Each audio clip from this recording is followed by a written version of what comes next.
सभी को नमस्कार। जय श्री राम। अ, मैं आनंद राजाध्यक्ष मुंबई से बात कर रहा हूँ। आज दोबारा संदेश खाली पर ही ये वीडियो होगा। मित्रों, आज मेरे पास एक बंगाल से वीडियो आया है। वो संदेश खाली से नहीं है, कहीं से कोई और जगह है। मेदिनीपुरा है शायद। तो अ, बहुत ही विचलित कर देने वाला वीडियो है। एक युवक सैंडो बनियान पहनकर, हाथ में उसके एक धारदार शस्त्र है। शायद बंगाल साइड में उसे दाव कहते हैं, एग्जैक्ट याद नहीं है, लेकिन शायद दाव ही कहते हैं। तो वो पकड़ा है और दूसरे हाथ में बालों से पकड़ा हुआ एक युवती का सर है, जिससे रक्त बह रहा है। चाहकर भी मैं वो वीडियो मैं आपको दिखा नहीं सकता। उसका मैंने एक फ्रेम भी दिखाया ना, तो हो सकता है यूट्यूब इस वीडियो को डिलीट कर दे, आप तक जाने नहीं दे। इसलिए मैं केवल इतना ही बताना चाहता हूँ कि वो वीडियो मेरे पास है। कोई अगर मांगे या मुझसे मांगा जाए तो वो वीडियो मेरे पास सुरक्षित है। मैं अफवाह नहीं उड़ा रहा हूँ। वो लड़का जो बोल रहा है, कहता है कि ये मेरी बहन है और मैंने इसे जीवन लेते मुक्ति दी अच्छी।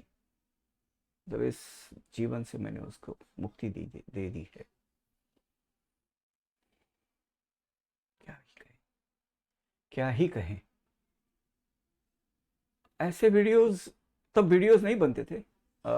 विभाजन के बाद भी ऐसे प्रसंग बहुत सुने हैं कि बापों ने, भाइयों ने अपने घर की महिलाओं के सर काटे हैं और फिर भारत के लिए निकल पड़े हैं पाकिस्तान से। तो अखंड भारत से जब वो, जहाँ वो रहते थे, उस मुल्क को जब उस हरिकाई ने ग्रस लिया, तो वो भारत के लिए आ गए, निकल गए वहाँ से। और महिलाओं को अत्याचार सहने के लिए जीवन तो नहीं छोड़ना था। तो महिलाओं ने खुद स्वेच्छा से मरना पसंद किया और इन्होंने अपने हाथों से उन्हें मार डाला। कई बूढ़े जो आज भी जिंदा है उनमें से, तो उनके मुंह से ये बातें सुनते हैं, उनका दर्द आज भी समझ में आता है। खैर, कोई बात नहीं। ऐसी बातें इतिहास में भी होती थी, खिलजी वगैरह के ज़माने में। तब जौहर होते थे साका, लेकिन जौहर के साथ साका भी होता था। मेरी बात साका की है, ये होता दिख नहीं रहा।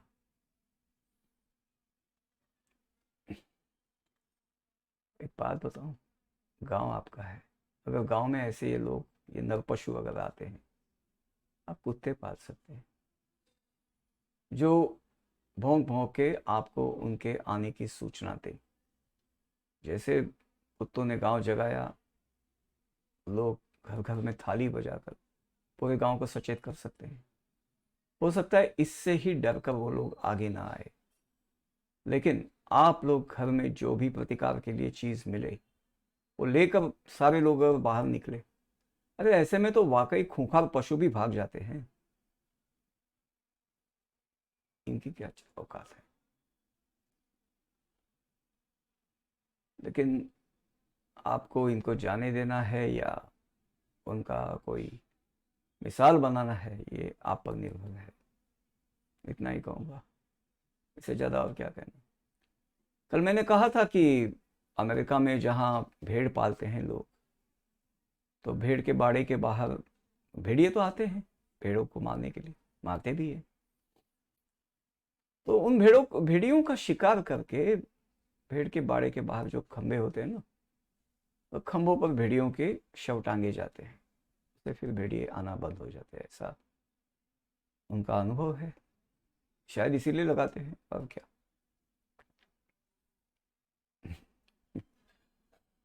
ज़्यादा क्या कह सकते हैं, कुछ कहना तो है नहीं। बस इतनी ही बात है कि घर में लोग जब घुसे, प्रतिकार तो होना चाहिए। मतलब अगर पूरा गांव 10-12 गुंडों का 10-12 गुंडों की मिसाल बना दे, और आजकल तो वीडियो है, आप अगर अपने बहन का सर काटने का वीडियो बना सकते हैं, तो वीडियो बनाने के लिए दूसरे भी प्रसंग हो सकते हैं। जेल ही अगर होनी है तो कुछ विवचित कार्य करके भी हो सकती है। ऐसे वीडियो बनाए, कम से कम दूसरे लोगों को एक ढाढ़स बंधे कि भाई हाँ ये हो सकता है।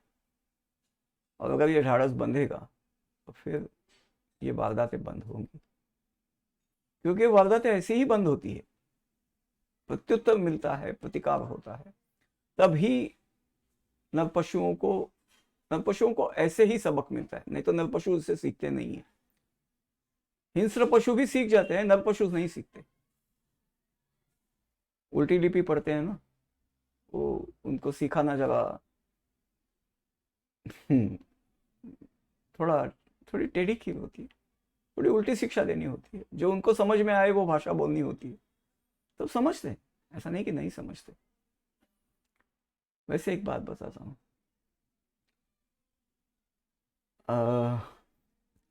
महात्मा गांधी को उसके बाद मतलब नाथूराम गोडसे जी तो थे, कोर्ट में जब उनके ऊपर केस चली तो उन्होंने एक अपना बयान दिया कि मैंने गांधी को क्यों मारा। उस पर पढ़ा है, मतलब एक प्रसिद्ध ये है कि कोर्ट में जो जनता थी उपस्थित, अगर उसकी भावना का आदर किया जाता तो नाथूराम को निर्दोष छोड़ना पड़ता। आपके लिए भी शायद सजा तो कानून को देनी पड़ेगी, लेकिन किसी का तो उत्साहवर्धन होगा। आपने सुना होगा, और सुना क्या, ये तो खबर थी कि बंगाल में चुनाव के बाद जब हिंसा हुई तो उसकी केस सुनने को एक पुरुष और एक महिला जज ने मना कर दिया। दोनों बंगाल के थे। शायद ऐसे जजों का भी उनका भी हौसला बढ़ जाए अगर आप लोग कुछ वीरता दिखाएं, ताकि वो उनमें भी कुछ रीढ़ दोबारा आ जाए और वो फैसला सुना दे। देखिए, रीढ़ विहीनता, कायरता ही नर पशुओं की हिम्मत बढ़ाती है, नहीं तो वे भी कायर ही होते हैं। और एक बात बताता हूँ, समान डीएनए जो है, डीएनए तो समान ही है। जो आज अत्याचार कर रहे हैं ना, जो आज के अत्याचारी थे, उनके पूर्वजों ने भी अत्याचार के सामने ही क्या कहें, गर्दन झुकाई थी या पिछवाड़ा उठाया था। क्या कहें, तो वैसे ही थे वो। डीएनए समान ही निकलेगा, भाषा तो समान है, डीएनए भी समान निकलेगा। फर्क कौन सा हो गया? डीएनए का नहीं, फर्क डीएनए का नहीं, फर्क दीन का है। रिपीट करता हूं, फर्क डीएनए का नहीं, फर्क दीन का है। समझ लीजिए इस बात को। यही बात है, और यही बात है, जोर दे के बोल रहा हूं। कितनी कितने कहां तक सत्य को नकारेंगे? कब तक? तो ये कहीं ना कहीं तो सत्य का सामना करना पड़ेगा, और सामना जो करना पड़ता है ना, तो जरूरी नहीं कि अहिंसक हो। बाकी क्या कहें, जगह नहीं है भारत में कहीं भी, और भारत के सिवा हमारी दुनिया में दूसरी कोई जगह नहीं। तो पाँव तो डट कर ही खड़ा होना होगा, ये तो आपको भी समझ में आता है।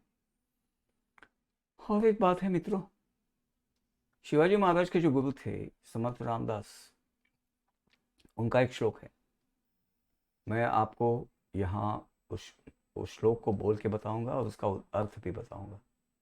स्वय शस्त्र देशार्थ हाथी धरावे, मतलब देश रक्षण के लिए स्वयं शस्त्र उठाना होगा, हाथ में उठाना होगा। टिपावे रिपुला तक रणी वा मरावे, मतलब शत्रु को रण में या खुद वीरगति को प्राप्त हो जाए। तुझा रक्षणा तूच रे सिद्ध होई, तो आत्मरक्षा के लिए स्वयं ही सिद्ध होना होगा। तदा संकटी देव धाऊनी यही, मतलब तभी संकट से बचाने के लिए देव दौड़े चले आते। जय जय रघुवीर समर्थ, जय श्री राम। इस वीडियो को, छोटा सा ही है, इस वीडियो को हो सके तो, इच्छा है तो, अपील तो है, मेरी विनती तो है कि इस वीडियो को जितना हो सके उतना आप शेयर करें। क्या पता कहीं किसी के, चलिए ठीक है, आशा अमर है, क्या कहें। नहीं और कुछ नहीं, बाकी क्या। जय हिंद, जय श्री राम।